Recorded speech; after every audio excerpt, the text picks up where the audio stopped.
Well, it's no different on a meme page. If I piss you off and you come into my comment section raising hell about what a jerk I am, all your friends are going to see that, and they're going to go look at the meme, and most of them are going to go, well, that's pretty funny, I'll follow. Boom. And I might lose you, but I'm going to gain 9 of your friends. I think, that's what people don't really think about around social media, and like the Dave Chappelle's of the world who are taking on super controversial topics. He knows what he's doing. He knows that if he takes on a controversial topic that the masses will still follow, because most people are relatively reasonable and will find humor in what is a joke.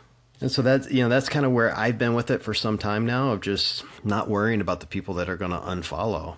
And truthfully, like, if you're getting so pissed off about a meme that you got to raise hell, I don't want you here anyway. You're not a reasonable person. Like, I'm a very reasonable person. I can talk to just about anybody. I can find middle ground with just about anybody. I'm not a bomb thrower.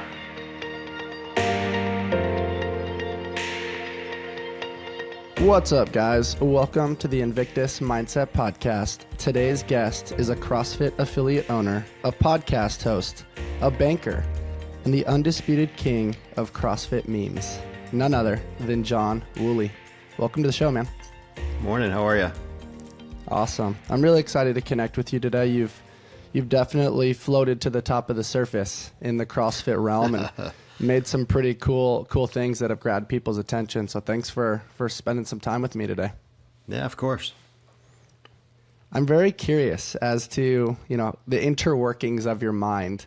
And so hopefully I can use some creative and innovative strategy to peel back the curtain a little bit and help us and our audience understand where these memes come from. But before we dive down that rabbit hole, what was your introduction to CrossFit? How did you find it early on, and why did it grab your attention? Oh, I got drug into CrossFit like most people. A buddy took me. I was just talking to somebody about this last night, actually. I was coaching my daughter's soccer team. She was like 5. So it was a long time ago. At this point, 13 years ago. And anyway, terrible soccer team, and I'm hanging out with this buddy who was kind of coaching with me. And he's like, hey, what are you doing for fitness these days? And I thought I was the fittest guy on the planet. I'm like, I'm doing P90X and I'm killing it. Tony Horton's got me super fit. He's like, well, I've got this new thing called CrossFit. It's like P90X on steroids. And I'm like, can't be harder than P90X, So he's like, well, why don't you come in with me on Saturday and give it a try? And so I roll in there on Saturday, fully prepared to show these guys that I'm the fittest person they've ever seen show up at this gym. And the coaches had this really horrible workout programmed, and it nearly destroyed me. Like, it was really relentlessly terrible for an intro workout. And I'm one of those people, man, like I say this truly humbly, like, there's very little things I've done in life I haven't become good at or that I haven't mastered. And it broke me like on day one. And I'm like, well, I'll come back and I'll learn to do this. And I've never learned to do it. I've never beaten it. It's been, 12 or 13 years now, and I've never beaten CrossFit. That's why I keep coming back. So I think it's a similar story to a lot of CrossFitters. We're just wired to excel or succeed, and we don't, problem solve, and that's the beauty of CrossFit. You can problem solve it, but you can't beat it. So I love that. I also think it's really interesting. I think I saw a few days ago you put up a meme that was like the 4 stages of CrossFit, where like you're all motivated and you think your shit doesn't stink in the beginning, and then it gets to like very hopeful and you think you're going to make the CrossFit Games, and then it's like, I hate life. Right. Well, I think that's the beauty of CrossFit. And truthfully, I know we'll talk about it later, but kind of the meme page is that we all do the same dumb stuff, and it doesn't matter where you are, whether you're out in California or out here on the East Coast or Midwest, or, I talk to people all the time in Europe, and they do all the same dumb shit we do, all of it. And it's really funny. Like, you think you're living this little unique bubble, and meanwhile there's somebody 1,000 miles away that's still tripping on double unders a year later, or, flipping over boxes and just doing completely idiotic things in the gym. That's so funny, man. There's also, some may argue that the CrossFit mindset is potentially having a screw loose. But then you could also potentially argue that, like, that's life, right? You get these little micro wins, but inevitably you can't solve every problem and, master every single puzzle. And so CrossFit's always, to me, been this beautiful metaphor for life that, gets a little messy sometimes, beats the crap out of us other times, and then we end up having some volatility along the way. But also, what you've become a king at, in my humble opinion, aside from the humor side of things, is developing relationships. You have all these relationships via social media, which, in my humble opinion, man, that's kind of the purpose of social media, is fostering and developing new relationships. Is that something that kind of came about over the course of time, or were you aware of that at the onset of trying to begin a meme page? Well, I figured it out quick. I don't know if I was aware of it when I started, but I certainly Your daughter figured... may have been, though, because she helped Yeah. you start it, right? Yeah. Well, and they were my kids were the ones that told me I needed to tag athletes so people could see it. Like, they kind of taught me the ins and outs of the visibility of CrossFit. I did recognize early on that the CrossFit ecosphere was very small. And keep in mind, like, that first gym I worked out in, my coach ended up finishing second in the Masters division. Julie Fouché was training there. Scott Panchek was training there. So I had two of the best CrossFitters on the planet training 5 feet away from me, And Yeah. so I recognized the sport's not that big. Like, I'm not that lucky to have two top athletes like right in the gym with me. So I knew I could probably connect with people if I was tagging them, but I did figure out early on, I did a meme really early in the page, like first few months, making fun of Rich Froning.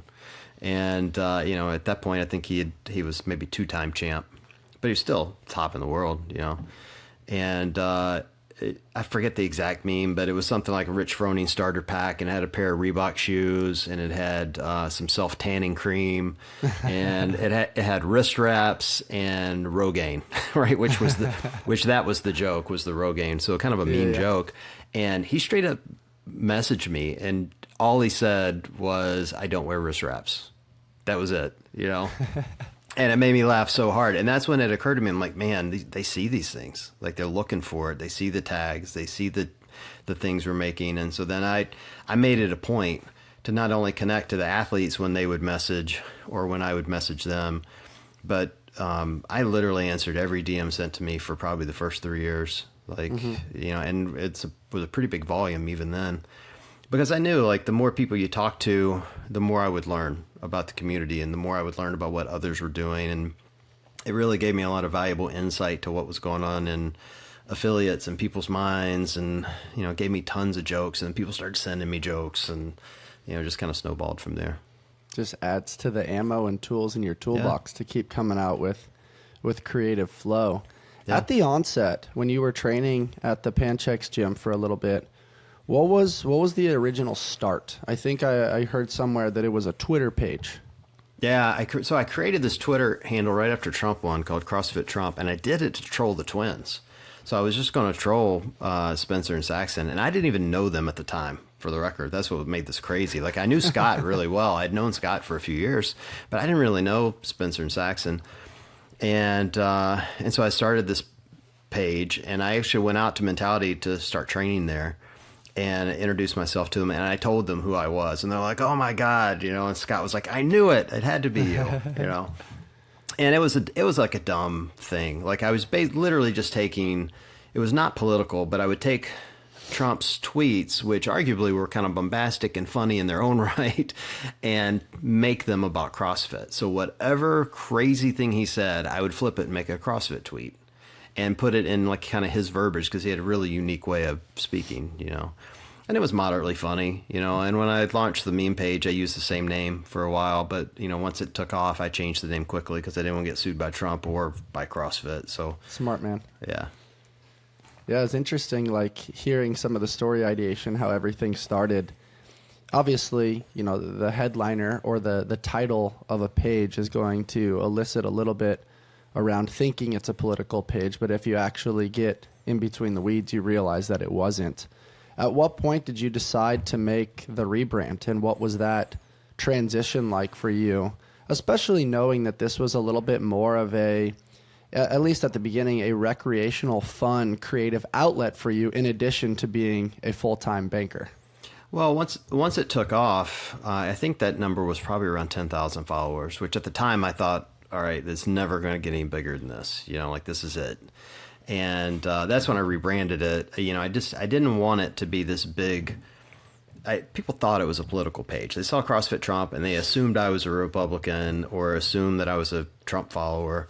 And I was collecting a lot of those types of followers, and I didn't want that. And it's no offense to people that love Trump or any political person. I just didn't want that, So I went to change it, and I solicited the followers. I'm like, give me name ideas. And I had, half a dozen name ideas of my own. And somebody messaged me, and they were like, "Make WODs great again." And I'm like, done. That is perfect.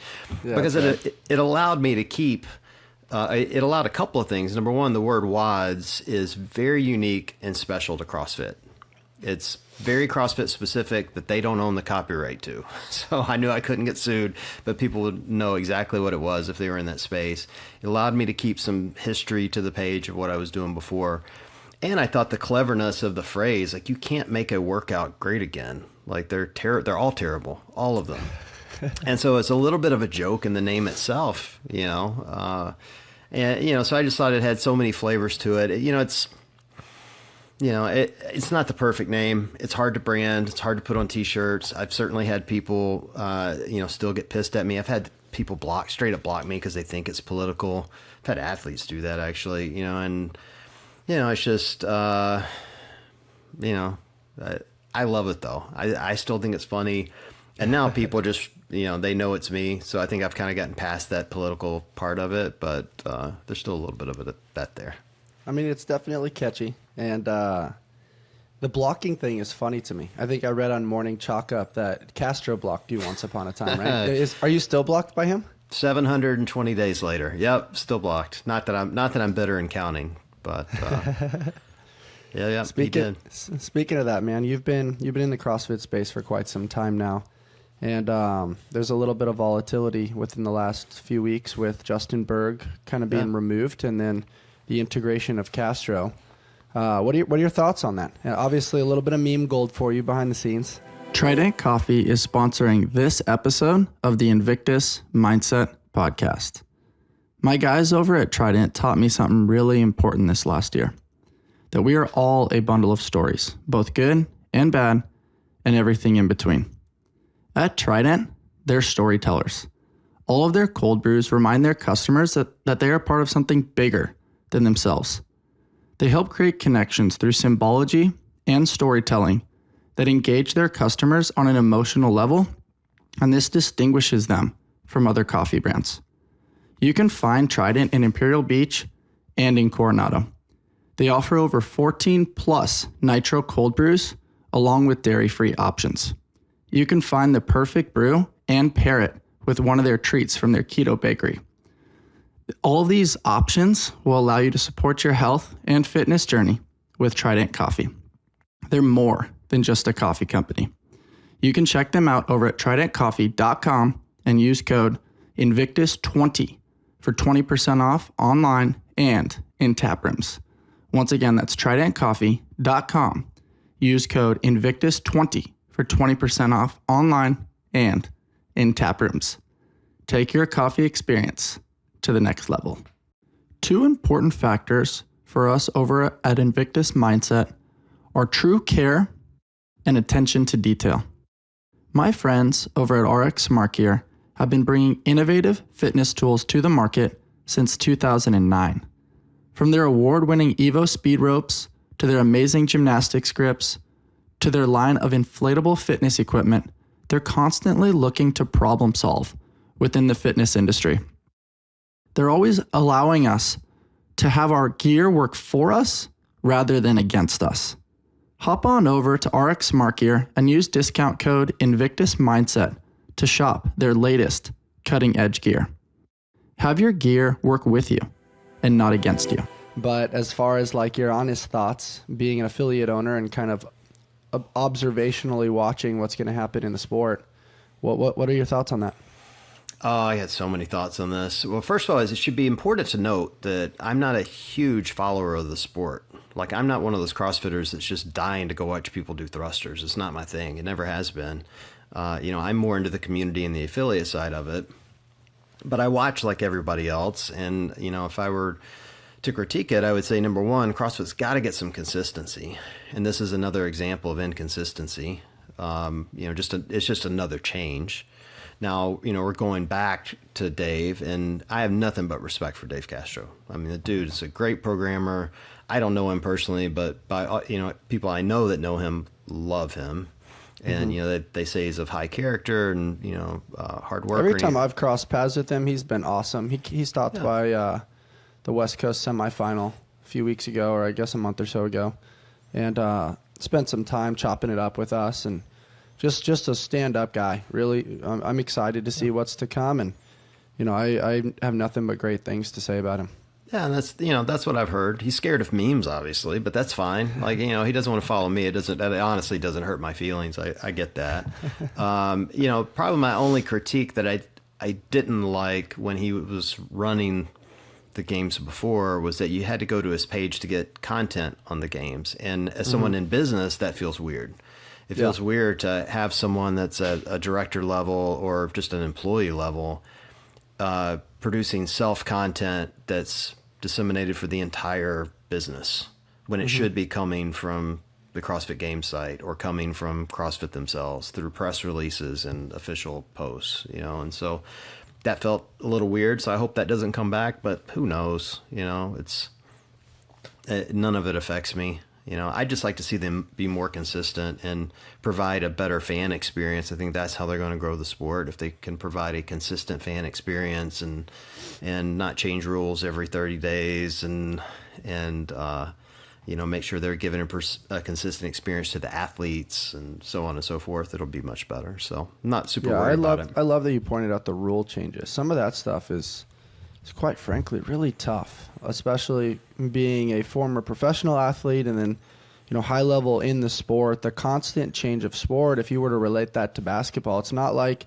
the height of the hoop is changing every time. The distance of the 3-point line isn't changing every single game. The size of the ball or the specifications of the size of the field of play are not always changing. And it's interesting because there's almost, in my humble opinion, too much versatility or too much constantly varied, in quotes, that it's sometimes really hard to follow for an outsider looking in and a consumer. I know sometimes they do a really cool job of allowing the growth of the workout to progress where you can kind of see who's in first, who's in second, and blah, blah, blah. But it's definitely a hard sport to follow in comparison to generalized ball sports that gain a lot of popularity. Yeah, and that it definitely is. You're right on money with the constantly varied piece. I heard Khalipa talking about this the other day, that he wanted to see more consistency in repeat workouts being produced, either at the games level or semis. And I think that's right. And you look at every other sport that's out there, they play the game the same way every single time, and you determine who's the best, who's at getting better at that game. And we don't do that at all. The other thing we don't do is there's really no true protection for the athletes. Like, and again, no offense to the PFAA, but I don't see the impact they're making. And every other major sport has an athletes union that's very active and helping shape the rules, and the judging and the pay. And, so I think some of that's going to have to come along. But if we're also being honest, it's a tiny little sport that doesn't pay very well yet. And, those things are going to have to improve too. I mean, to be honest, like, our athletes are earning less than professional cornhole players, professional bass fishermen, professional bowlers. Like, all these people make more money than games athletes. Yeah. So there's a long way to go. No, for sure. It brings up a really valuable point. And I love that Khalipa mentioned that because, you look at High Rocks, there's something to be said around it being a similar test or almost the same test every time. But at the same time, it is intriguing to test the athletes in pursuit of the fittest on earth. But at the same time, like, there's so many little gimmicks and tricks and, like, the pirouettes that we recently saw. Some of the parallettes with the handstand obstacle courses where, you look at like a Jason Hopper, former Division I football player at Clemson. Well, we're not seeing them push like a heavy modality or like a blocking dummy down a football field. You look at someone like an Elijah Muhammad. What if there was a dunk contest? Right? And it's like, I feel like sometimes the tests are very specific to high-level gymnastics, which almost makes the sport a little bit biased. What are your thoughts on that? Well, I think you see that more often in the shorter events. So semis is a great example of this, where you only have 6 or 7 workouts, and it can certainly lean toward a bias. Like, this one had a lot of machines in it, so it's high output. The Jason Hoppers of the world should be good at that.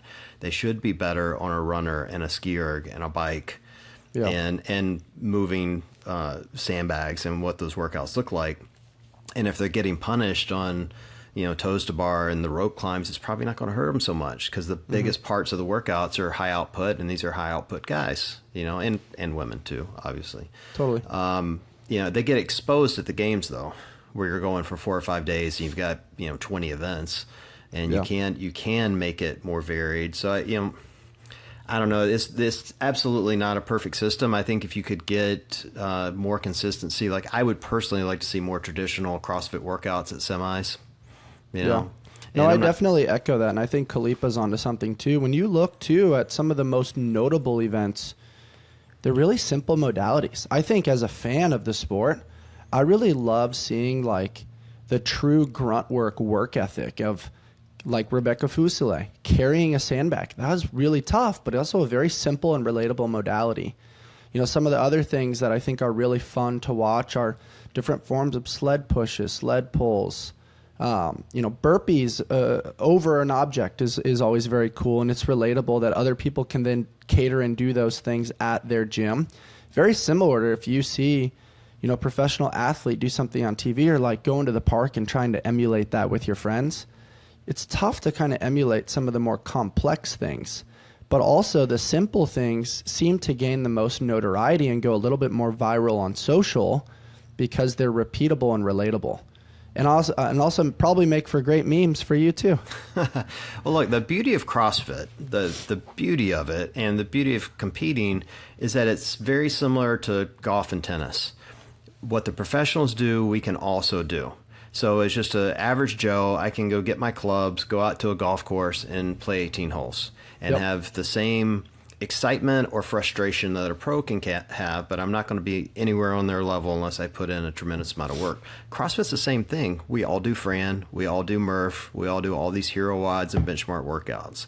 And that's the beauty of it. We can then compare ourselves to the elites. And I think if they had those types of workouts more often in the visible spaces like semis where people are really paying attention, then the affiliates would also do those in the same week. And now you've got everyday CrossFitters thinking they're Justin Medeiros or Jason Hopper or Katrin Davidsdottir or whoever.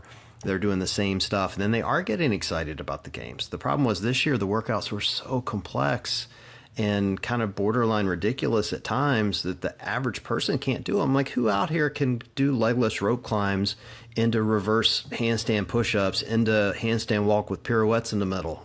Like, the average person doesn't ever train that way.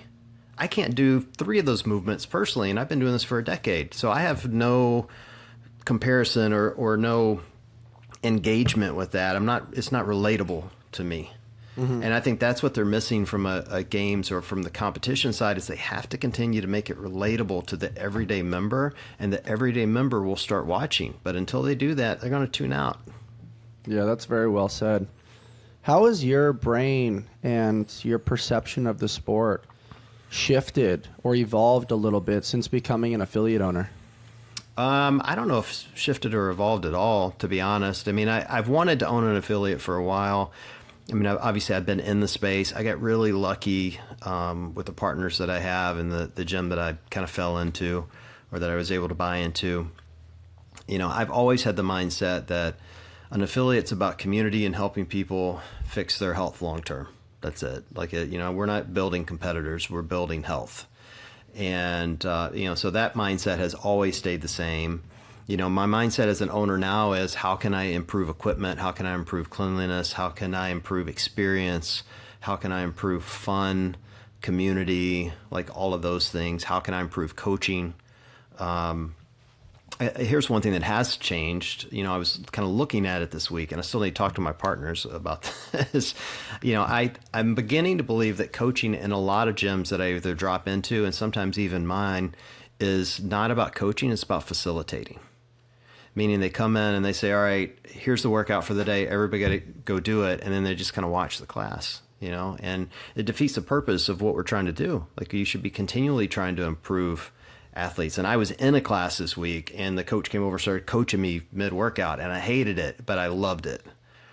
But I hated it because I wasn't good enough, but I loved it because he was making me better. And that's the point, you know? And I think if we can really focus on coaching over facilitating, it's a much better experience for our members. The members stay longer, they get better, they learn, they share, and it's just a much better experience. But I think that's the thing that, for me, my affiliate's going to have to focus on and work on. And I suspect a lot of affiliates have that same issue. I totally honor that. That's definitely something we tried to focus on with our dual track system at Invictus, is just really integrating a unique coaching experience. And that's something I really love also about I Go, You Go workouts, because when you're coaching something like that, you can humbly kind of nuzzle yourself close to the person that's resting and be like, hey, I noticed this on your thrusters. Let's give this a shot on your next set. And it allows some of those little small gaps within the transitions to integrate a special coaching experience to help enhance the skill and also keep people safe. And I don't know, the other thing I really love is when you coach one person, now they have the tools to then coach somebody else. And that trickle down effect or that domino effect leads to empowerment of the member, but then also just a lot of highly educated people in the world of movement. I love that, man. That's really cool stuff. When you're looking at your creative flow, where do a lot of your ideas come from? Do you guys have like a calendar that you kind of plan things out based on the season or based on what's going on in the world? Or is it kind of on the fly, flying by the seat of your pants, and kind of what is exciting to you in that moment? You mean for the meme page or for the gym? For the meme page. Okay. Just want to make sure. Yeah, well, so I've said this for years. My creativity comes from ADHD and coffee. Like, I get up in the morning and pour a pot of coffee and sit down on the couch with my mean cat and create content, usually for about an hour. And some days are better than others. Just depends on how my brain's working that day. Today was a great day. Like I said, it's funny. I was kind of laughing at myself this morning. I created like 8 reels in a span of about 30 minutes, which is pretty quick. And, I basically just kind of scroll through social, look for clips that are funny, and captions come to me when I see them. And I just kind of build it out that way. And some days I do it and I'm having a blast. Like today was fun. Creating all these things. I'm kind of laughing at my own jokes, which I don't do very often, and thinking this is great. But I also know in the back of my mind, all of them could fail. All of them could be, because what I find funny, often others don't. And you never know what's going to connect with people, truthfully. Like, sometimes they just take off. I heard, I was listening to an interview with John Mayer the other day. I'm a big John Mayer fan. Yeah, and that's great. And they were asking him questions about his songwriting process, and did he know this song was going to be a hit? And he said, the songs that he loves are the ones that are really complex and intricate and have these little solo pieces in certain tones. And he's like, and it's always the songs that are 1, 4, 5, which are the most basic chords in music, that become the big hits that are just completely boring to him. And I think memes are the same way. It's like I can find something that I think is really complex and funny that maybe I saw last week, but it doesn't really connect to the masses. What connects to the masses are, I don't know, people flipping over boxes and doing box jumps, or I don't know, like mommies doing double unders that pee their pants, like, things that are like super relatable to big groups of people. So you just never really know what's going to hit. But for me, it's just like I kind of create for myself at this point. I don't really think about this is going to be funny or this isn't. I just get what is in my head, get it out, and then just throw it out to the community and see what happens. I love that, man. It's also very interesting. I got to spend some time with James Newberry a few months ago. He was out here in San Diego, and what a great dude. And I had a blast training with him, spending time with him. He was a guest on our podcast as well. And I actually didn't know until earlier this morning that he was one of your first memes that went viral and kind of helped start your journey, which I thought was interesting. Yep. This dude seems to be a needle mover. Yeah. I love James. It's funny you bring him up. I ran into him at Wadapalooza, and he's a good example. You asked earlier about building relationships. When I started the page, at the time, his girlfriend, Kayla Banfield, was hosting the update show. And that's how the page took off. I did a meme about James, and she put it during regionals, put it on the screen, and it kind of caught fire from there. and I have come to know James over the years, just through DMs here and there. And I ran into him at Wadapalooza, and I was like standing there minding my own business, looking down at my phone as I usually am. And he walked over to me, and it really struck me as odd that this guy I've looked up to for years, I kind of idolized as an athlete, was seeking me out to talk to me, and that's the power of social media. He was also wearing that stupid little bathing suit he wears, so I was having a really hard time talking to him. The boys. I'm like, dude, put some clothes on, man. I'm having to make strict eye contact. It was really tough. A little Speedo. Yeah. I mean, to be fair, if I looked like him, I'd walk around in a Speedo too. The dude's like physically gorgeous, but I was like, seriously, bro, put some clothes on. We're in the middle of public. But he's a great dude, and really funny on top of that. Yeah, for sure, man. Have you gotten yourself in trouble with any memes? Have you kind of ruffled some feathers that have, perked some eyebrows and led to some aggressive messages sent your way? This episode is brought to you by HVMN, Health via Modern Nutrition. They launched the world's first ketone drink in 2017, and then in 2022 launched the version 2 of their exogenous ketone product line called Ketone IQ. I found that incorporating ketones into my morning routine increased my daily focus and energy. The beauty of this product is that you can stack it. It doesn't even have to replace your morning routine. My morning routine looks like taking the dog on a walk, hitting my daily shot of Ketone IQ, hopping in the cold plunge, and then finishing it off with a nice Trident coffee while I soak up some morning sunlight. Try out some ketones for yourself by using the code Invictus for 20% off Ketone IQ. Ketones are a super efficient fuel for your brain that leaves you feeling energized and clear-headed. Give it a shot. I promise you won't regret it. Once again, use code Invictus for 20% off Ketone IQ. Move fast and break shit.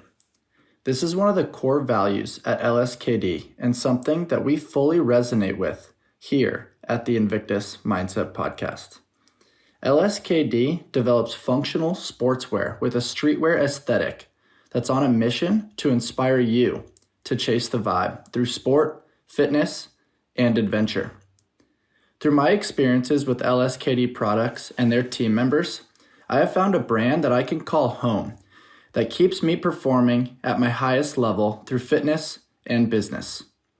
I train daily in the rep shorts and love the versatility they offer, so I can go from training at the gym directly to meetings, client consults, running errands, or preparing for podcasts. The LSKB vibe has finally reached San Diego, and we want you to experience it too. Go to us.lskd.co to start shopping today. We want to inspire you to chase the vibe. All the time, like almost every day to some degree. It just depends. First of all, everyone, there's always someone that's going to take offense, just whether or not they have the guts to actually message you.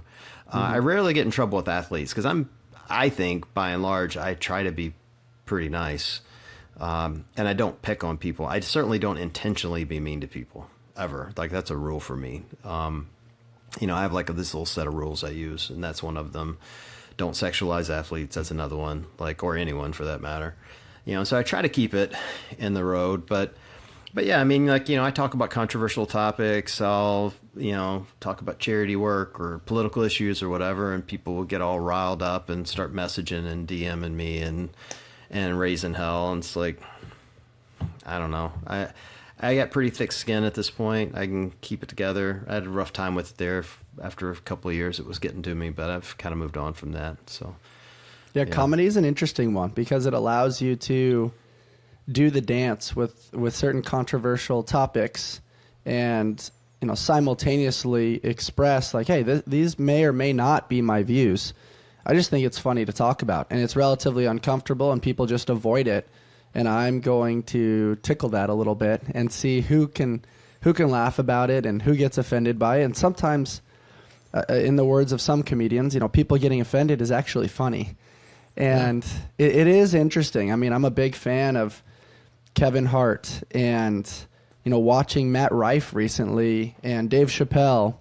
And Dave Chappelle is one of my favorites because, quite frankly, he just doesn't care. Like, he's going to do what Dave Chappelle is going to do, and he doesn't have a ton of sponsors that have him in the subsequent golden handcuffs where he's owned to say certain things, or he's going to lose sponsors or lose pay or certain things like that. So he has the ultimate freedom to say and do what he wants. And I think that creative flow, without any sort of fear, allows him to operate in extreme love. And I think you see it in his work. And you've talked about that a little bit, where you have an awesome banking job. You have what you really need to live life according to the beat of your own drum. And you're not owned by anybody. There may be brands that want to connect, that give you the freedom and flexibility to play, but inevitably, you're John Wooley. And so, what are your thoughts? In the comparison to Dave Chappelle, first of all, second of all, in the freedom to do what you want when you want. Well, there's no comparison. Chappelle is the master when it comes to comedy. And I don't view what I'm doing as comedy, so I would never compare myself to him. I think what he does understand, and what I've tried to explain to people, is you have to piss off 10% of your audience to grow an audience. It's always about net gain. So you have to be not afraid to lose people. So like the math of my page is I gain, we'll say 10 to 15,000 followers a month, every single month. I lose 5 to 7,000 every single month. And that's intentional. I'm not trying to hold on to people. I'm never trying to hold on to people, because here's why. So whatever the joke may be, let's say I make a joke that pisses you off and you're mad as a hornet. You're going to come in and comment on it. And it's usually a controversial topic. Like this month was really interesting because you could see it on brand pages, because it's Pride Month, and particularly No Bull did a Pride collection, and people would go in there and they'd raise hell.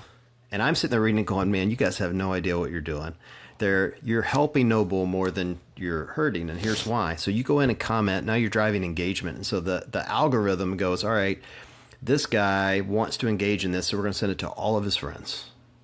And now it sends that post to every one of his friends. If he happens to be a crackpot, his friends know he's a crackpot. They all do. He may be a nice guy, and that's why they're friends with him, but they know he's nuts. His friends are probably reasonable people. So even though he's mad as hell, his reasonable friends are going, that's not a big deal, and now they're going to follow. Well, it's no different on a meme page. If I piss you off and you come into my comment section raising hell about what a jerk I am, all your friends are going to see that, and they're going to go look at the meme, and most of them are going to go, well, that's pretty funny, I'll follow. Boom. And I might lose you, but I'm going to gain 9 of your friends. It's a win for me all day long. And I think, that's what people don't really think about around social media, and like the Dave Chappelles of the world who are taking on super controversial topics. He knows what he's doing. He knows that if he takes on a controversial topic, that the masses will still follow, because most people are relatively reasonable and will find humor in what is a joke, right? And we could debate what he's joking about all day long. I don't know. People have a lot of strong feelings about him. That isn't really the point. It's just the point of how you get engagement and get people to follow. And so that's kind of where I've been with it for some time now, of just not worrying about the people that are going to unfollow. And truthfully, like if you're getting so pissed off about a meme that you got to raise hell, I don't want you here anyway. You're not a reasonable person. Like, I'm a very reasonable person. I can talk to just about anybody. I can find middle ground with just about anybody.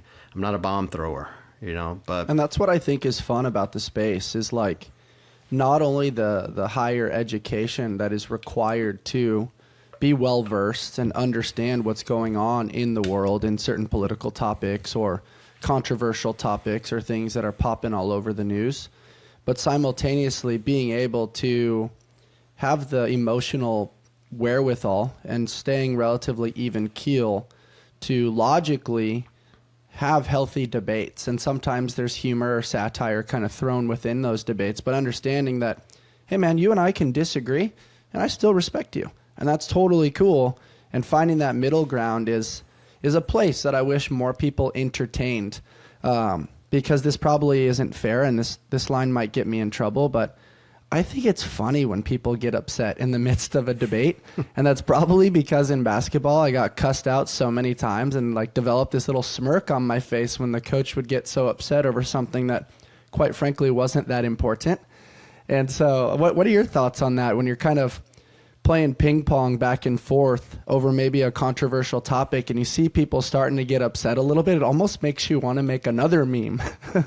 I do. I've had plenty of moments. I had one moment where I did a post for Faith RX was the group.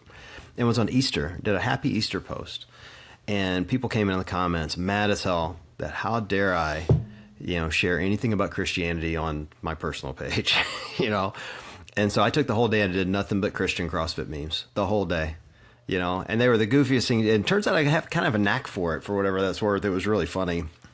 But I probably did 6 or 7, and everyone got more popular than the next. Because at that point, people knew I was just raising hell about the people that were making fun of me earlier. So I like doing that. I don't like to argue with people.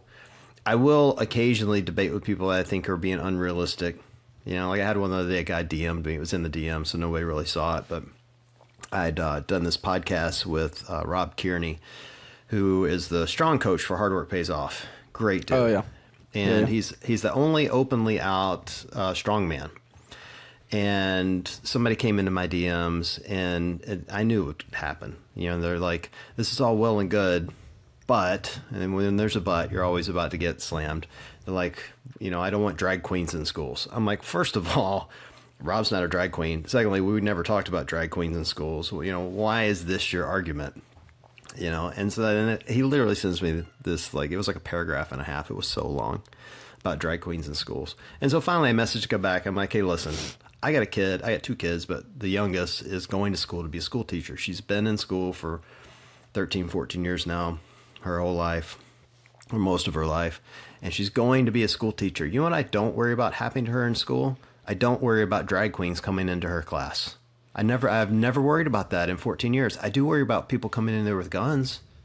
Let's talk about that. He's like, oh, we're not going to talk about that. We're talking about drag queens. I'm like, okay, our discussion's over. It's just, there's no, you can't have like a common sense discussion of like, what's the real problem? It's just not worth it. But I do like pushing back some. I think it's fun. And I think reasonable people find it funny too, so.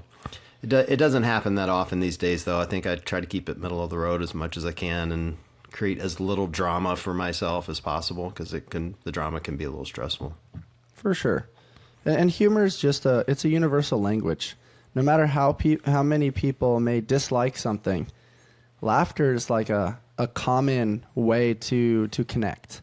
Words are an approximation of what we're trying to convey. But I mean, just commonly walking past somebody on the street and you see a little smirk or the eyes dance a little bit, or, there's a smile or there's a warmness to the body language, it elicits a connection. And if you can use memes to elicit that level of connection, it's a form of hieroglyphics, but innovative, evolved, fun, well thought out, and sometimes just completely silly. And I think it's a really fun way to connect with people, while simultaneously there's certain things that are really funny, like the 400-meter warm-up run, and you have that one person that wins every single time. Right. Like, that's so relatable to all of us that have spent time within a CrossFit space. Yeah, it's interesting. Those things are very relatable. I'm always interested at the things that people just read into.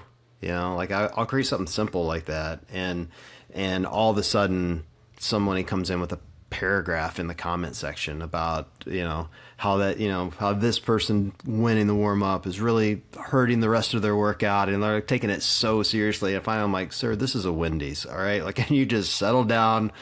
It's just a meme. Like, calm down, But there's always one. People take this stuff so seriously when it's really just intended to bring a little levity to your day. Yeah, for sure. Have you developed like a team that kind of helps you out? You've gotten pretty big now. Do you have some help with the DMs and with the creation process? And you mentioned creating reels really quickly. Is there a creative process or software as far as the the actual tangible making of the memes? Because obviously your mind's busy with the ideations and trying your best to have the concepts, but do you delegate some of the creative process of actually making it? Nope. I literally 100% run by me in every capacity. I've never delegated any of that out or even wanted to. You know, like I think the creativity is all in my brain, and trying to explain my screwed up brain to somebody else is really hard to do. And I don't even like memes that much. That's the crazy thing. Like, I don't follow a lot of meme accounts. I follow those in the CrossFit space because I know most of those guys, but I don't really like find memes super funny on their own. I'm not that guy that sits around and just laughs at stuff, and so I could never delegate it out, and I've gotten really quick at it as it is. So I don't feel like it takes me an elaborate amount of time. The software's gotten better too as I've done it. So over the last few years, the apps that I use have continued to improve, and so that certainly helps. Will you share any of those with us, or are those locked in a vault? No, dude, I tell everybody here. I got to pull them up. I've shared in my story. Like, I tell everyone what I do, how I do it. There is no secret to this. Most people just don't believe it's what I'm really doing. You know. So I use a couple of different apps. I use one called Bazart, Bazaart. It's basically just think of it like Photoshop. Basically, you can pull reels in, photos in. You can do crazy kind of editing, drop in captions, music, that sort of thing. I use another one that's literally called Memes, and that one has video clips from movies. Any movie, any TV show you can think of is in there. That's fun. I actually really like that. I always wondered if you like screen recorded some of those things, but that's cool to know that that stuff's in there. Well, that's the easy place to get them. I do, and then I use another one called Repost, which so I can pull clips off of Instagram. So if there is a movie clip that I find on Insta, I can literally just pull it off and then clip it out from there. And so those three make everything really quick for me, and then I just piece it together and choose what fonts I want to use. The beauty's always in the caption. It's never about the clip itself. Like, there are clips that are funnier than others, and like prior to memes, we were all quoting Anchorman, as an example. Like that was the early days of memes. We just walk around and go, "You're a smelly pirate hooker," or whatever came from that movie. Now those are still funny, but it's the captions that go along with them, and people start connecting the caption to whatever they're seeing, and so the beauty is always in, do you have a great image to go with your caption? Your caption has to be clever. It has to be short, concise. It can't be too wordy. Yep. It has to be relatable, and the real secret sauce is if it can actually happen in a CrossFit gym. Like, if it's a CrossFit fail, you're almost always guaranteed that it'll do well, at least within the CrossFit space. But, mostly it's all about relatability and whatever that visual image. My rule of thumb is if it's funny without sound, it's a keeper. Because most people look at their phone without sound. Yep. Like you're doing it at work, right? Like, you're opening your DM and someone has sent it to you and you can't turn it on because your boss might be listening. So if you can do that, that's a real winner. But the sound's important too. It's funny because entering this conversation, I'm thinking, oh, we're going to get the story of John Wooley, and in reality, we're getting a masterclass on marketing. Oh, dude, I could spend hours talking about the algorithm and how it works and is it something you've studied, or is it something you've kind of just picked up over the course of trends, embarking on this project the last few years? We are beyond excited to be working with Wizard Sciences for total brain and body optimization. This partnership came through personal experience with the benefits of their incredible product line and a deep human connection with their founder and former guest, Ion Mitchell. The Olympic RX supplement is created to enhance your overall training. When taking this, do not expect your body to feel different, but look for key indicators within workouts to see what this product can really do. I found increases in my strength and that I had an extra gear when working through tough cardio sessions. The Olympic contains beta-alanine, removes inflammation and oxidative stress at a mitochondrial level, increases muscle recruitment, and is full of carbon-60, which is considered the ultimate anti-aging and anti-inflammatory weapon available. Give Wizard Sciences a try and become as close to limitless as you can get. Use code Invictus Mindset for 15% off your order. Once again, that's Invictus Mindset for 15% off your order. I just kind of figured it out. I mean, for me, what I do is a little different than most. I believe in mass marketing. So I do, 5 to 10 posts a day. Oh, wow. Where most people will do one at the most, 1 to 2, I believe that, I think of it like this. I'm on the East Coast, or I'm in the Midwest, but I'm in Eastern Standard Time, you're Pacific Standard Time. So if I start posting at 7 a.m., you're not even out of bed until I hit noon, most people. I'm 3 posts in by the time you're rolling out of bed. That means I've captured Boston, Cleveland, Chicago, and Omaha, right? I've got half the country before you're ever out of bed. And then once you're up, now I'm still posting. And so now I'm getting Nevada, California, Hawaii, and moving over into Europe or to whoever. And that's the real trick is just, trying to capture as many people as you can. Like most of my market's in the US anyway. So I'm trying to capture the entire day here. So I'm doing multiple posts. I'm also going under the concept that I don't really know what's funny. I just know what's relatable, and I'm going to throw a lot of stuff out and see what hits. And then I do watch those trends. So things that do well, I continue to go in on. I'll repost those things from time to time. If they did well once, they'll do well a second time, sometimes a third and fourth time. I've had some posts I've done a dozen times, and they do well every single time. That's cool. How do you use your stories to then generate attraction, based on some of the posts? Do you sometimes repost your stuff? Do you try to funnel people to a new post? What's the art that you possess there? I hardly ever put my own stuff in my story. I do some, but it's really rare. I use my story to tell my own story. So I'll drop memes in there from other people. I'll put commentary. I do a ton of Q&As, just answering questions from people. People want to know what's on my mind. I'll just answer them, and I'll take on really controversial topics in there. That's where a lot of the mean DMs come from because they feel they saw it in their story so they can DM you. What's your best form of communicating back? Is it via DM? Do you do like a camera-facing audio clip that you share back to them, or mostly just in the DMs? No, I just DM. I just, however they send it to me is how I send it back. Got it. And I answer most of my DMs, as many as I can. And if they ask a specific question, I almost always answer. I use that medium as well to do charitable work, charity posts, GoFundMes, like that sort of thing. I treat the page as it is, my own personal page. I don't really give a lot of thought as to what I should and shouldn't put on there anymore. This is my life. It's an autobiography. Yeah. Every meme I create has happened to me at some point or another. Or I was I've actually going to experienced ask that if it's something that, specifically has a role in your story, or if it's from observation over the last decade or so.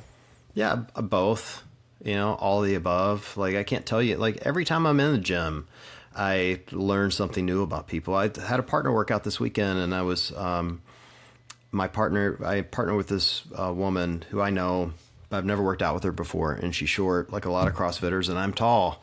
I'm 6 feet tall. She's 5 feet, maybe, and the workout started with the 2,000 meter row. And she said to me, she's like, "Oh, this is not going to go well for me." And I'm a good rower, truthfully. And so I'm sitting there going, I'm going to smoke her on the row and get a ton of break because it's a you go, I go. And then that didn't happen. She's a good rower. And observation, I'm like, this is pretty funny. Her little legs are moving quick, and I'm feeling humiliated that she's keeping up with me. That's funny to me, And so my mind was spinning, how do I work this into, a meme later or and so I just kind of store it until I find an image for it, but because I know that's happened to others where you think you're going to be better at somebody at something and then you're not, and then you're just shocked, It's like you got to play until you get punched in the face. Yeah, pretty much, but there's always something like that going on, another one, we were that same workout, our coach, his name's Edwin, and he's African-American, which is relevant to the story. He put this awesome playlist together for the workout. I mean, it was killer, dude. And right in the middle, Mr. Brightside came on. And when the workout was over, I went over, I'm like, "Edwin, bro, you cannot put Mr. Brightside in the middle of a workout full of white people. That's our jam. We're all going to quit working out." And he's like, "Oh, dude, you're right. You're so right." And so it's like things like that I just find funny in the community, because I had looked around and I wasn't the only one going, yeah, this song's awesome. Like you could see it in their faces.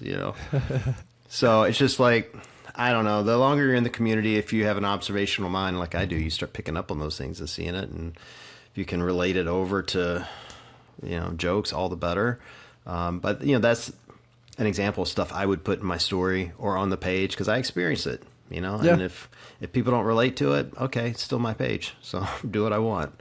I really appreciate that. And I think it makes it authentic, which I really appreciate that in viewing people's stories when it's actually what's going on in your life. And you also hinted at a few rules, and I've heard you talk about them before. I think it's important to share those with the community. I think the first one is do no harm. Another one is never sexualize an athlete. You never be degrading, and you don't use any racism. And, when you're offensive, it comes typically with context. Is that a fair summary of some of your rules? Yeah, I'd say that's most of them. It's funny, like, and some of that is even subjective. Like the no racism thing is subjective to opinion. People can view something as racist even when it isn't. And so I often will ask people, like friends of mine, is this racist? Like if you have to ask, it usually is. But sometimes I'll ask. Here's an example. I have a good friend, Marquand Jones. Love this dude. Just a great, great guy. He was one of the early followers of the page, him and his entire gym, actually. And I was going to make this joke. Someone had sent me this foam roller, Viper foam roller. Have you heard of this thing? It vibrates. So I've many seen it jokes. before. Yeah, there's so many jokes there. And so the joke I was going to make is that it comes in multiple colors, but the black one's bigger. And so I sent it to him. I'm like, am I going to get roasted for this? He's like, no, dude, you can always say black dudes have big dicks. Like, that's exactly what he said to me. He's like, we don't get mad about that. That's not racist, But, it is subjective, like the kind of the point. And so I'm really cautious, particularly these days as the page has gotten bigger, as to what people, get triggered by. But I'm not afraid to make the jokes either, if that makes sense. Like, sometimes you just got to let a good joke be a good joke, Totally. And you experienced that like early on too, where you were kind of doing some things with regards to Jillian Michaels, if I remember correctly. And it landed on Greg Glassman's radar at a relatively controversial time when, HQ was making some changes. I think the whole media team was fired at one point. And, you're being the meme king over here, and you got a message from his team. Would you mind sharing that story? Yeah, it was funny. She had, if I remember completely the story, she had come in and had said CrossFit was dangerous. That was basically the gist of it. And I roasted her so bad. Like, I mean, I took like 2 full days and did nothing but Jillian Michaels memes. And like, to be fair, she has a lot of kind of what I would view as dangerous videos out there. And that was the point I was making, is that she's calling our sport dangerous and doing these kettlebell swings that look like you're going to rip your spine out, Yeah. And next thing I know, I'm getting a message from the CrossFit Health team and from Greg's assistant saying that he wants to talk to me. And I'm like, oh man, I'm getting called to the principal's office. I'm so screwed. And he wanted to thank me for, defending the brand. And, because he felt like this was a, Coca-Cola out to get them, which is always funny to me. But it wasn't Coca-Cola out to get them. But, well, maybe it was. Who knows with Greg. But in any event, it was just interesting to me that I had that much impact, that people were seeing it, and I think that was probably early on when I really learned that, man, you really can, like, I don't consider myself media, but you absolutely can be a media presence through memes. Like, you can create conversation. I've had multiple situations where I've like kind of quote unquote broken news through jokes, intentionally and unintentionally, that I think have helped the sport. And, but they also made me create some of these rules. Like, here's a good one. You'll love this story. I'd gotten a message, a DM from a follower saying that their gym was not allowing women to wear booty shorts. That was the DM. And they sent me the email that they'd gotten from their gym. I didn't do any research. None. I just got on my high horse and did a meme about it. Because I have 2 young daughters, and one of them was a runner and wore booty shorts all the time. And I'm like, how can somebody, not like women, wear booty shorts? Again, no research. Well, I come to find out this gym was owned by Graham Holberg, who's a games champion, and right down the street from me, and 2 hours from me in Columbus, Ohio. And Graham's a good dude, but all of a sudden I created a lot of drama for him, man, and I would not have done it probably had I known, but I didn't do any research.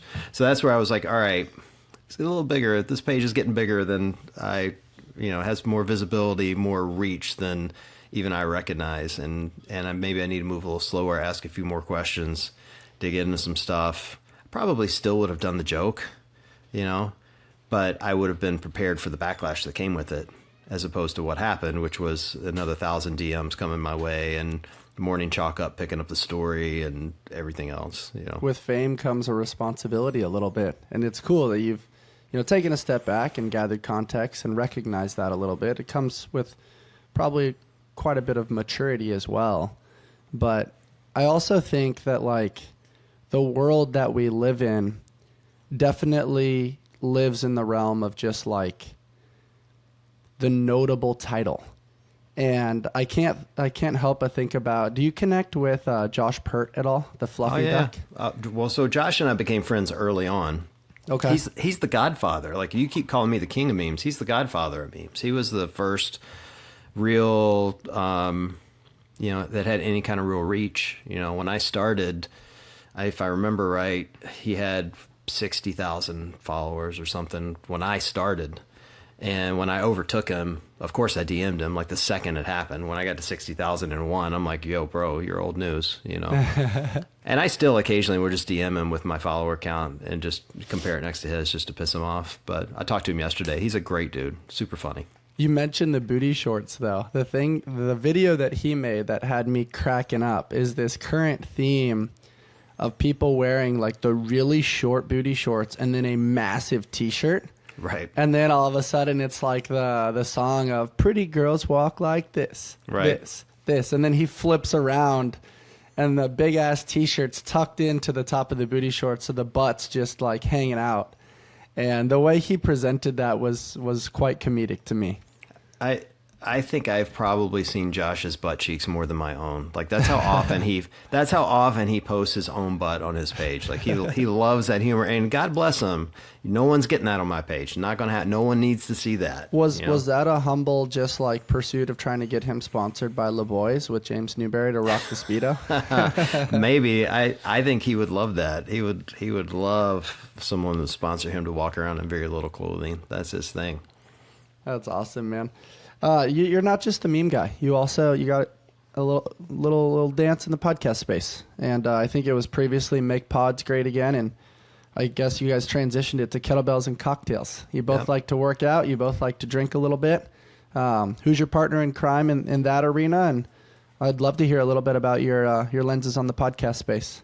Yeah, Nikki. Well, I have two podcasts, but that one is with Nikki Brazier, who everybody knows her as the sideline reporter from the CrossFit Games, so they would have seen her at semis. And she's great. I've known Nikki for years. I ran into her at a competition here in Cleveland. She had been following me, and I was following her, and so we just kind of met and just started chatting. And at some point after I had launched the podcast without her and had brought her on as a guest a few times, and every time she'd come on as a guest, there was this kind of immediate just click, of just rapport, and she would get my jokes before I would even finish them, and we just had a blast. Yeah, it was great. And truthfully, I wanted a co-host. I wanted a female co-host because, one, I don't think there are enough women in the space. There are very few female podcasters in the CrossFit space. There are very few female media personalities in the space. It's getting better, but at the time there were none. Mm-hmm. And so I thought, that would be very unique and different. And she's a true professional in media, which I'm not. I had never run a podcast, never been on air. I was kind of worried about it. Yeah, she's great. I think also I've connected with Lauren Khalil and Jamie Hagia, and they're both also really great, become good friends. Yeah, they're all great. And so, yeah, I thought, it'd be awesome having her as a co-host, and it has been. It's been really terrific. She's good on many levels. Besides being a professional, we don't agree on everything, which makes the show even better. We will argue like brother and sister from time to time, which I think people appreciate the fact that we're not just like sitting in some echo chamber saying, yeah, you go girl, and, she asks great questions, and she's just a terrific person, which for me is one of the most important things. Like, I like to surround myself with people that I feel are of high character, and she's one of those people. That's awesome, man. Are there specific topics that you guys like to tackle, or what's kind of the theme of the podcast, or maybe the elevator pitch? Well, I think we've evolved it quite a bit. Right now, we're spending more time just talking about people within the community. We don't cover the games very much. We don't cover the sport much. We spend a lot of time talking about things that are just happening to everyday people. Like our next 3 episodes coming up, we've got Keith Knapp, who's the head of marketing for CrossFit HQ. I'm going to release that one today, actually. And but we spend time talking about his family and his journey into CrossFit, and and we do talk about HQ and the marketing side too, and spend some time with him on that. But the one after that, we spent time talking about pelvic floor, training before and after pregnancy. Great topic, by the way. I think very valuable for people in their postpartum journey. Yeah, it was terrific. And we talked about menopause, which is a real thing for men. So it was kind of interesting. And then tonight, we've got Amy Bream coming on, whose Instagram name is One Leg to Stand On. She's an adaptive athlete. She's missing, or her adaption, she's missing a leg, basically her impairment. And she's one of the fittest people I know. She's terrific, So we try to, vary it up. And, like when we have Amy on, we're not going to spend a lot of time talking about the sport. We're going to talk about her journey. Like, what brought you into CrossFit? How do you handle... I know that name. Was she just at Matt Bickle's house training with him a little bit? Maybe. I mean, she's a games champion, so it's probably how you know her. I mean, she's won, and she won worldwide last year. She's sponsored by Nike. Like, I'm convinced if she didn't have the impairment, she'd still be going to the games. Yeah. Like she's fit like that, like crazy fit. But she has just a great story. And like when you really start talking to people and get their human stories, outside of the sport, it's really interesting.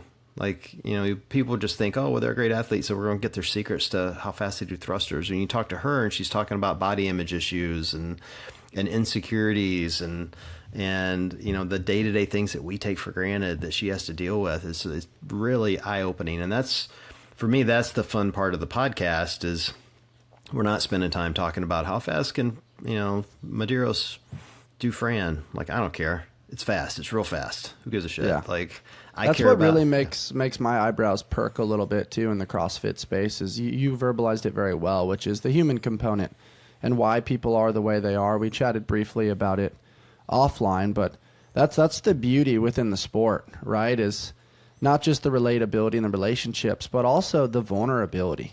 When you do hard shit next to somebody else doing hard shit, it just creates this level of trust and buy-in. And then you can have a really awesome conversation around, where did this element of your behavior come from? Or in your case, what I'm honestly really curious about is you've mentioned the word storytelling a little bit here. Where did your fascination with storytelling come from? And, behind you, you've got a bunch of guitars. You mentioned John Mayer. Music is a form of storytelling.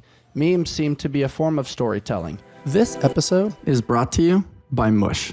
My friends over at Mush created an incredibly cool product of ready-to-eat overnight oats.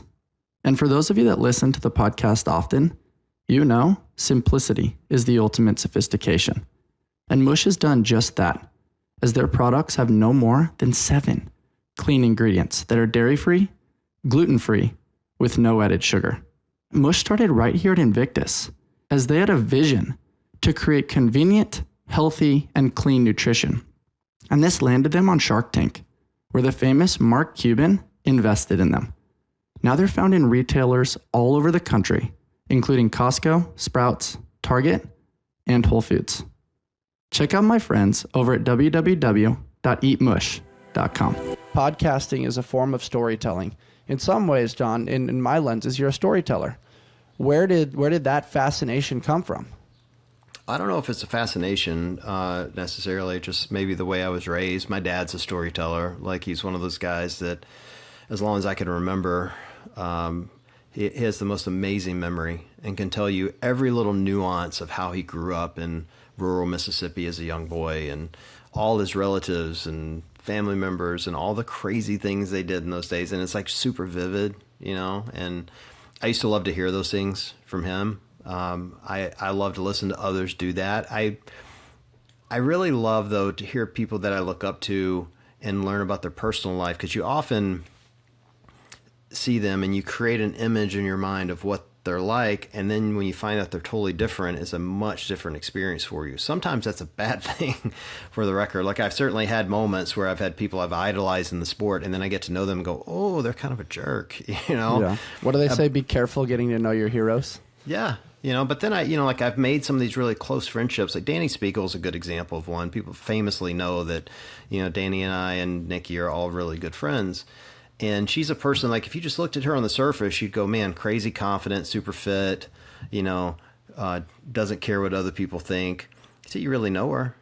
And you start to find out about her story and where she came from and what made her the way she is. And you find out she's super caring and really cares about how people look at her and view her and think about her.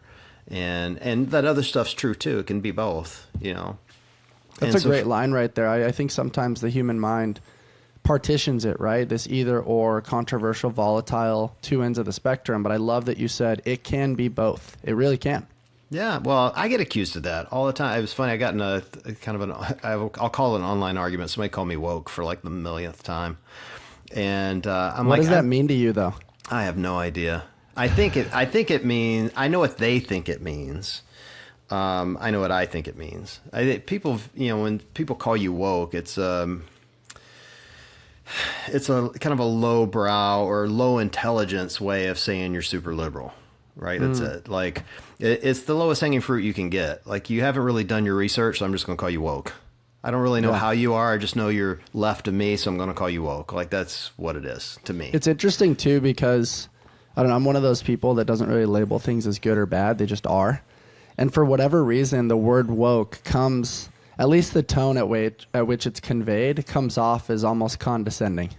Oh, it is condescending. It's intended to be condescending. So it used to be social justice warrior, and then it was virtue signaler, and now it's woke. I don't know what it'll be next month, but those were what I've been called over the years. And the counter argument I had to the guys, I'm like, I find it really funny. You guys are calling some kid raised in the deep South in the 70s woke. Like, I voted Republican for freaking 30 years. Like, I was raised in the deep South, man, like the Bible Belt. Like, I got my first gun when I was 6. Like, come on. Like, do your research just a little bit. Yeah, I mean, and that's not to say that I'm not to the left of people on several issues, particularly in the CrossFit space, but it's not fair to say I'm one way. You can be both. You can be compassionate and love people in the Pride movement, as an example, and still be very conservative in other areas of your life. This is not an either-or proposition, you know, and that's often my problem within the CrossFit space is I think we start labeling each other that way. Yeah, probably because our sport is so specific. You know, you're either scaled or RX. You know what I mean? Like, and I think that we often view ourselves that way, where you're either elite or you're not. You know, and come on, like even those athletes are a little of both. Like, I'm a scaled athlete, but I can snatch pretty heavy weight. I can back squat pretty heavy weight. I can do rope. I can do muscle ups. Like, I just can't handstand walk. You know, you can be both, and I think if we can get away from that and really start telling these stories that we're talking about here and listening to them and realizing that we're bigger than just one thing, it'd be a much more fun place to be and a more caring place to be. It's tough for the mind to comprehend that, though, right? Like, the mind wants to label and create association. And I totally align with you. I mean, for the last about 8 weeks, I've been training a lot with Sam Dancer and Chandler Smith out here, and I'm not doing a ton of thrusters. Like, when I go to the beach and train with Sam, you know, he's doing bar muscle ups and stuff while I'm doing strict pull-ups. And he's doing heavy dumbbell thrusters, and I'm holding the dual horn of a kettlebell to kind of counterbalance and finishing up and overhead to protect an injured elbow. And I still consider myself a former games athlete. I just have different intentions and different goals now. And what I love is that the right athletes, like the Danny Spiegels, as you mentioned, the Sam Dancers, the Chandlers, the really high-level athletes, recognize that you can still be a huge asset to their training, the mindset, the methodology, the connection, the camaraderie, the relationship, without having to do the exact thing. And it doesn't matter what the label is, whether it's RX or scaled, it's just customizable to the uniqueness of the individual. And I think it's really important that you point that out, because at the end of the day, we're all just trying to move the needle in the right direction to become fitter humans. Well, it's funny you use those too. You know, Sam's one, if people really listen to him, would be called woke. Yeah. Every other, like, I love Sam. I had him on the show, and he says some crazy shit, man. Like, he really does. And I love that about him. I love it about him. He, like, I'm sure he and I could sit there and argue and disagree on so many topics, but he's so intriguing to talk to me. Yeah. And Chandler, too, for that matter. Chandler, literally one of the kindest, caring people I've ever met. You know, his dad was an NFL athlete. He was in the Army. Like, you know, like, you would look at that and go, man, that's probably a pretty conservative background. And then you talk to him, and it's like literally the nicest, kindest, sweetest dude you've ever talked to, you know? And it's so interesting how public perception and image play a role in how we think people are. And then you get to know them a little bit, and you're like, oh, wow, you actually, you know, possess qualities and characteristics that I had no idea were a part of you. Well, we get caught up in our biases, and we don't even recognize they're there. Like, someone asked me today, you know, how did I feel about politics and CrossFit? Should it stay out? I'm like, it's always been in CrossFit from day one. And I can give you some really specific examples. We just don't notice it. Flags hanging in gyms. That's a political thing. Like, if you don't think, you know, the U.S. military is a political tool, you're kidding yourself. We're constantly doing baby showers and wedding showers and, you know, celebrations for people at the gym. And those are great things. You should do that. But then you can't turn around and get pissed off when someone wants to celebrate Pride and go, you're shoving it down my throat. I'm like, we just celebrated your wedding last week, buddy. You know what I mean? It's like, we've always done it. And I think if we can get rid of our biases and really just start talking to each other, these things don't become a big deal. Like, talking to Sam's a perfect example of this. Like, he's got some very unique views on life and medicine, and the way he views things just are so far out of the traditional Southern way I was raised. But I love hearing it, because it gives me a different viewpoint on how someone else looks at life, and maybe I can learn from that. And I might not start doing it, but I'm going to learn from it and understand it. And you know what? I love him because he is a kind person. And every time he sees me, he tells me he loves me. And that's a true story. Every time he's like, hey, I love you, John. And he's very open to it. He and I had a conversation around love recently, and it's like, the way he loves me is way different than the way he loves his wife and his daughter. But it's still love. And I think there's a unique depiction around that word where all of us can love and appreciate in a very special way. And it doesn't really matter your forms of medicine. And if you're a Western medicine or a preventative medicine or reactive medicine or proactive medicine or where you fall on that spectrum, there's certain things like inclusivity, consistent movement, trying to eat real food, exposure to sunlight and the elements, and certain primal ways of living that it's like, at the very least, we can do some of these things together. And bonding is something that we all know after, you know, a couple of years of isolation has value in some capacity, bouncing ideas off of one another. And so at the very tip of the iceberg, the surface level concepts that I think someone like him possesses to share are kind of universal construct. And then you can dive as deep as you want into any one of those arenas. And then one of my favorite lines is, take what you need and leave the rest. If you don't need it all, that's okay. Yeah, no, I think that's spot on. And particularly, like, you know, that's really spot on in relation to him, because I think a lot of people don't relate to some of his personal beliefs. But every time I see him, I relate to the fact he puts his arm around me. He was like, I love you, John. And, you know, a few people tell you they love you when you really start thinking about it. And Yeah. that's really special. You know, it really is. Cool dude. Really cool dude. Yeah, for sure. And it also shows that, like, in this world, people show love and appreciation in different ways. Maybe it's through a like, maybe it's through a meme, maybe it's through an emoji. But to actually hear the specificity of the words is a different art. There's a clarity associated with it that, you know, at the very least, what I'm observing from you right now is, you know what? I definitely forget what he said. I forget, you know, what he's done. But I'd never forget the way he made me feel. Yep. And there's something to that that's part of this human experience that we can't quite quantify, but it's fucking awesome. Yeah, Chandler's that way too, by the way. There must be something in the water in Invictus. That's all I can figure out. But like Chandler's one of the ones that occasionally will just send me a DM out of the blue and just, hey, I just want to see how you're feeling. Yeah. You know, like that's like the kindest thing somebody can do for you. Just check in on you. Yeah. You know, it's really special. Did you like my humble solicitation to get you out to come visit? Did it work? I need to come out there, and I have so many friends out there too. I don't get to California enough, but I need to get out there. The sun's shining, man. We got a nice, beautiful breeze. It's a good time of year, right before the CrossFit Games. I know. You know, I've been to San Diego a couple of times, way before I was doing CrossFit. And I said in those days, I'm like, man, I could live here in a heartbeat.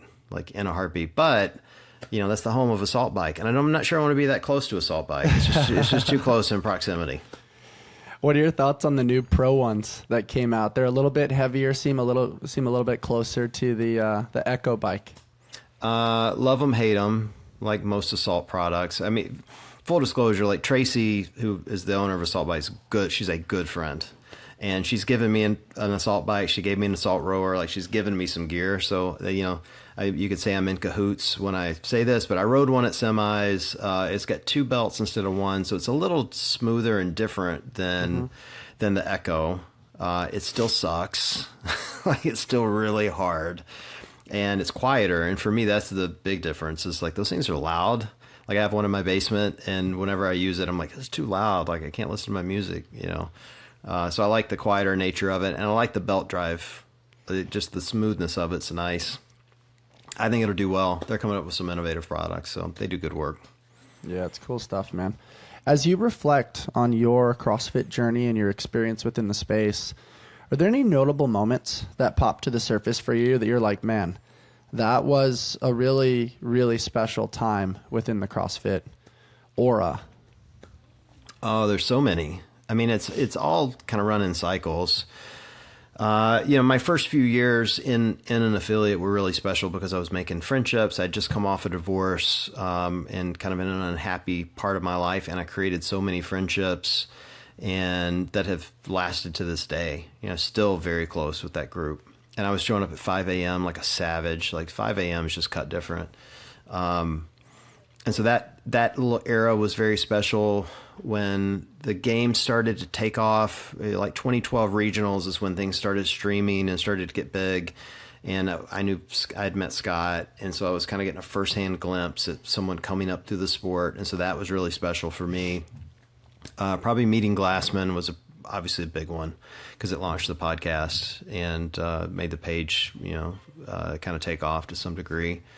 And then outside of that, you know, this entire last, you know, 4.5 years or so of running the page and connecting with the community has been really special because I've made so many friendships, met so many people, been able, for me, I feel like I've been able to make a real difference in people's lives through fundraising, community involvement, charitable work.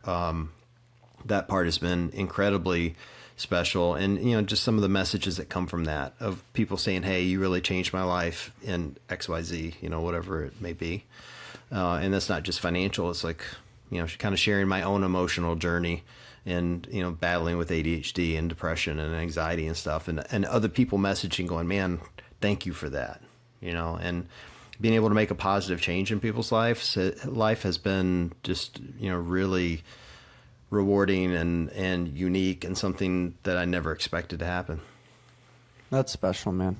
I really appreciate you taking the time to share some of those things. Yeah. And, you know, the vulnerability that comes with, you know, going through something challenging like a divorce with kids and then finding yourself in a CrossFit space surrounded by a community of people that is like, you know what, we're all going through something unique and we can go through it together and you're never alone. And that's cool that you've found a unique way to connect and share and inspire and motivate and then pay it forward. You know, with all the charitable work, it wasn't just the John Wooley show. Like, you made it about other people.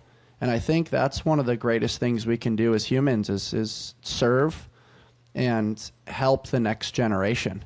And you've kind of humbly described the important role of your daughters in your life and how they helped you create your page. What's your relationship been like that with them as your page has grown? Has it become kind of a collaborative approach? And also cognitively, how does that affect your intrinsic motivation to train, to just not develop a dad bod? They want nothing to do with my page. They think it's ridiculous. They think it's funny, and funny in the fact of how much it's grown and how big it is. They don't really follow. They don't CrossFit. They don't care. They just they appreciate what it provides for them, and the fact that I can earn some money from it to pay for college for them, that sort of thing. But I think they're a little proud. Like, it keeps me young, so that, there's part of it where they're like, oh, this is really cool. My dad has all these followers. And then I drop some slang I've learned through a meme on them, and they're like, oh my God, don't ever say that again. Was it So something like bussin'? I learned that one the other day. No, I used Gluck Gluck 3000 in a phrase the other day, and they're like, oh my God, don't ever say that to me again. That's fantastic. Yeah, so like in that aspect, it's been funny. I will say the entire page has driven me to train harder, and the affiliate actually has had the most impact on my physical health.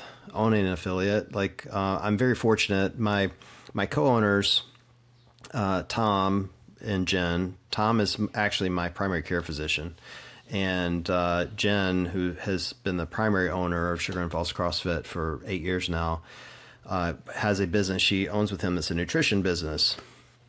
And so, I've got this place now I can train 7 days a week, and my nutritionist is there and my doctor's there, and they do blood work and they make me do VO2 max and track my macros. Like, I'm forced to not eat and drink like an asshole, And so because of that, I'm the fittest I've ever been, and they're both stupid fit.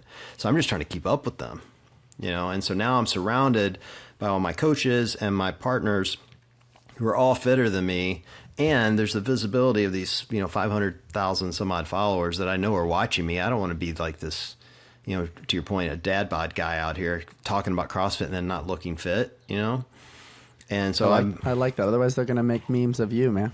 Yeah. Well, I mean, and I'm not making fun of them, but that used to be the gig against Glassman. People would say that all the time. How can you run this company and look like you never work out? And I'm not slamming him because I love Greg. He did a lot for me, so I'm not beating him up. But that was always the thing. And I've always been cautious around myself. I don't want people to say that about me. Oh, well, you're running this meme page and always talking about CrossFit and you look like you never work out, So I have, really in the last year and a half or so, put a really hardcore push on nutrition and sleep. And you labeled it actually: sunlight, sleep, better nutrition, no alcohol, very little sugar, eat whole foods. It's all simple stuff, but there's about a dozen things you have to do, not just one thing. And doing it consistently over the course of time leads to those results that you want. How does not drinking and kind of dialing in affect kettlebells and cocktails with you and Nikki? Well, we've been joking about that we may have to change the name to kettlebells and mocktails because I'm drinking a lot of non-alcoholic beer. I told this story. We're going to do an entire episode on this soon, but I'll tell the story to you. Not drinking for the last, at this point, it's been 4 months, and I'm not 100% sober, but I would say you talk about not drinking, it's like maybe one drink every 60 days. It's like opening a door to fitness that I didn't even know was there. Like all of a sudden I'm recovering better, recovering faster, body composition's changing. I attribute it to my body's no longer having to work to funnel out toxins, and it can take the nutrition I'm putting in and actually apply it. Before it's over going, oh my God, let's fix his liver, and we can't do anything about the protein that's coming in because we got to use that to fix the liver. Now that it's not having to fix my liver, everything else is working quicker, and my sleep's better, which is then making my recovery better. I'm old, but my ankles don't hurt as much, my knees don't hurt as much. There's just like a laundry list of things that come from not drinking. That's just like, oh my God, why didn't I quit drinking a decade ago? Mm-hmm. And so now I'm looking for what are the other doors I can open. Is it no sugar? I think that's the next one. How do I open the no sugar door? And that's the hard one to open, and really start dialing in these little things. And again, it's like 100 little things you have to do to reach that optimal fitness. But now that I figured out that alcohol is such a big one, if I can find another one like that, that's the magic bullet. It isn't what everyone's looking for. Everyone's going, what shoes should I wear? That's the one everyone's looking for. What jump rope should I own? What knee sleeve should I wear? I mean, it's classic, retail therapy or wanting to throw money at the problem to elicit a dopamine hit. And it sounds to me that, everything is an experiment, and you found the appropriate dosage to remove a certain ingredient that enhanced the quality of your life tenfold.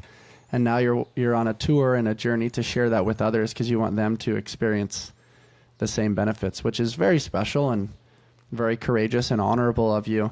With the looming thoughts around what's going on with the financial world and whatnot, with you being a banker, what financial advice would you suggest or give to the world at this time? Oh, I'm not sure I would change it much. I've been telling people for a while, get as close to debt free as you can. I'm mostly debt free. I have a mortgage, but I have a stupid low rate on my house that I'm never getting rid of. But don't accumulate a credit card debt. Put money into the market. Don't give up on the market even though it's down right now. I'm even telling. Here's what I'm telling my kids: go in early on your 401k. Max that thing out.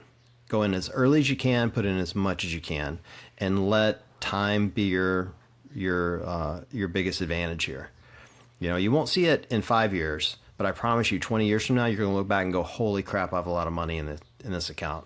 Because compounding interest is a wonderful thing, but you have to give it time. It has to compound. That's the point, So get in the market, buy mutual funds, keep it moderately safe. I don't personally buy individual stocks. Now, granted, again, I'm 50, so I look back on it and go, man, I missed Tesla, Apple, Yahoo, Google. I missed all these stocks and I could be retired already. But I got a lot of mutual funds and they're safe and they're going to survive. So I think, if you can do those few things, you'll be well off. I would also say, don't have kids too young. I know that's weird advice, but kids are expensive. If you have kids, put money away for college, because as someone who has 2 kids in college, it's also stupid expensive. Outside of that, there's a lot of people to listen to. There's a million people give you good financial advice. Just go find yourself someone you trust, a good financial advisor at your bank, credit union, or firm, and someone that really has your best interest at heart, and you can't really go wrong. I bet people didn't expect to get financial advice from the mean guy. Well, it's why I do this all day long, every day. I mean, I've been in retail banking for 20 years. Have been doing it for a long time. And it's super rewarding, getting to help people buy their first home, put their kid through college, remodel their house. You help them in the most stressful times of their lives. They're burying family members and going through divorces. And, it's so incredibly rewarding when you really can look back on it in a long lens like I can and see all the people you've helped over the years. Not make bad decisions, because finance is something that's really it's kind of like CrossFit. It's really stressful to a lot of people. And when you really break it down, it doesn't need to be that stressful. It's pretty simple when you really look at it, but you have to take a step back and look at it and understand that. But yeah, there's definitely not a streamlined approach to it. I mean, there isn't one for CrossFit either. And for someone that's more of a kinesiology movement guy like myself, the financial world definitely comes with a lot of conflicting knowledge. Some people are saying use debt. Some people are saying stay out of debt.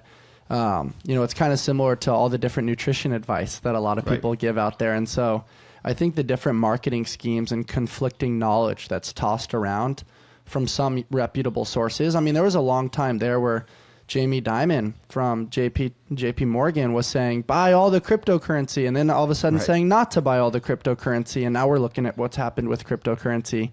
And I think the volatility out there just leads to a little bit of either a fight or flight response. Some people are like, I want to run away from this. I don't want to play. Or some people freeze and do nothing. And then I actually really appreciated your advice, which is, staying relatively debt free, maxing out the 401k or the Roth IRA. And, trying your best to invest in things that provide a return on investment, but are relatively conservative and not volatile like potential stocks could be.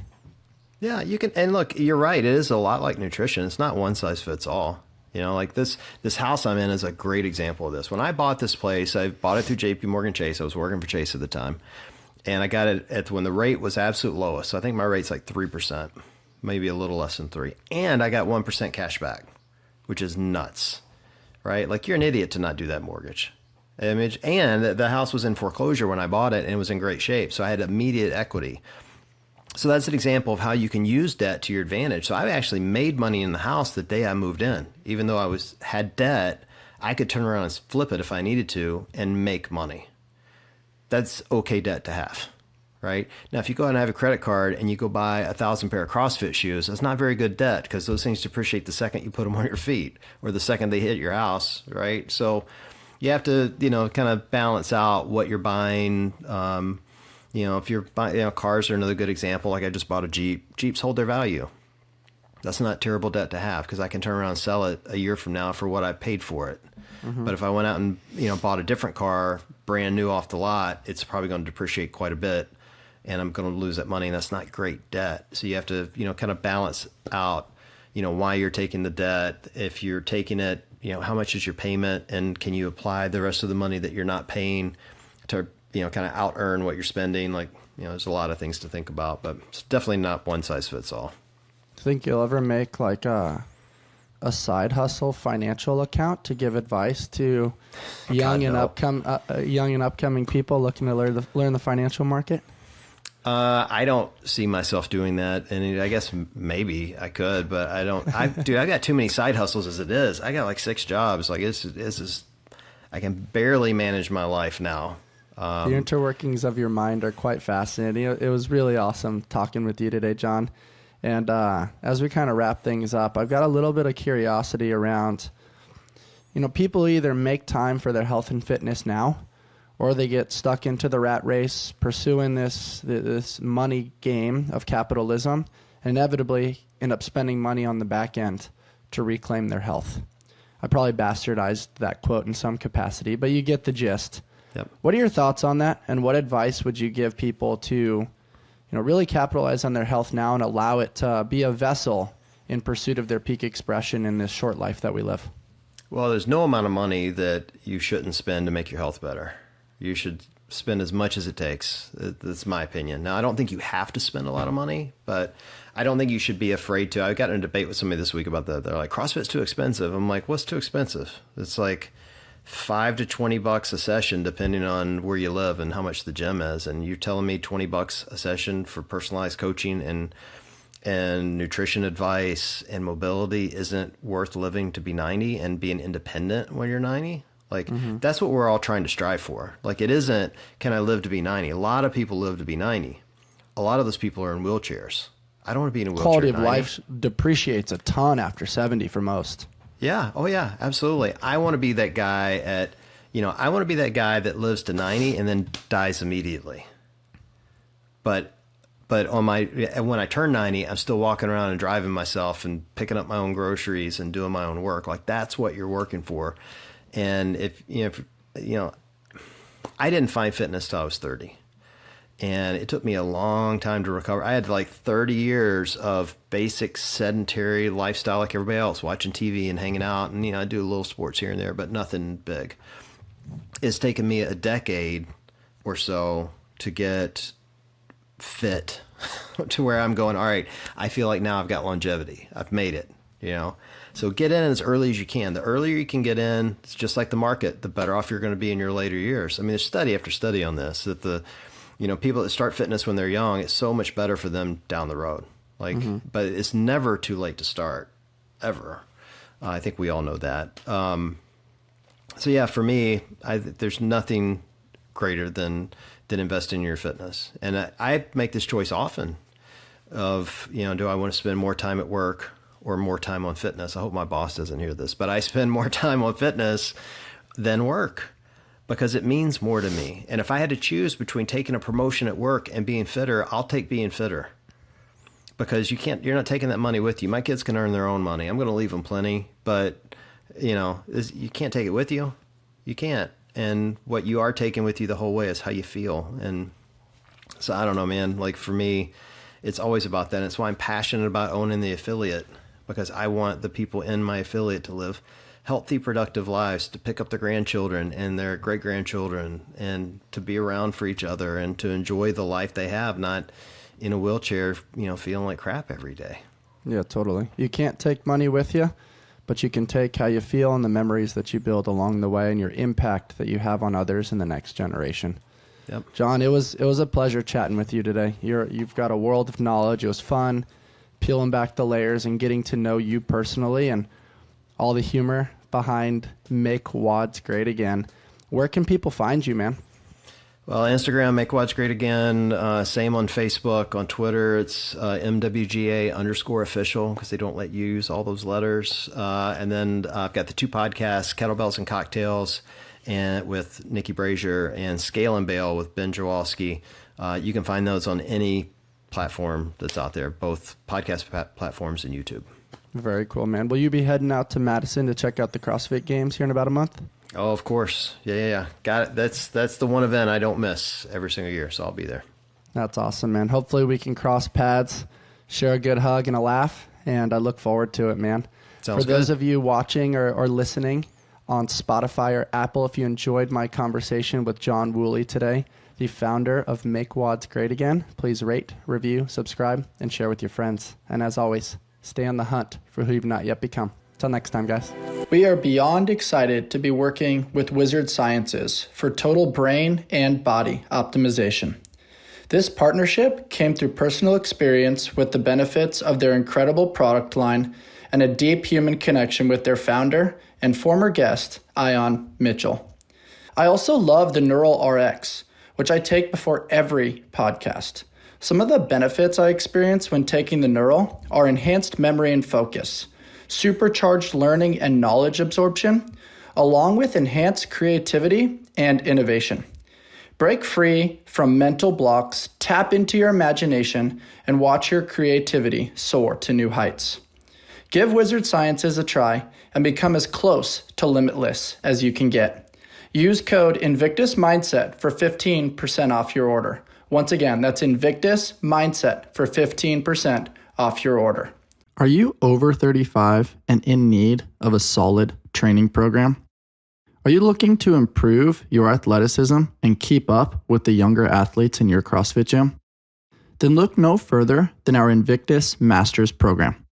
This program places year-round emphasis on mobility and stability exercises with movements that we have seen directly benefit our Masters athletes.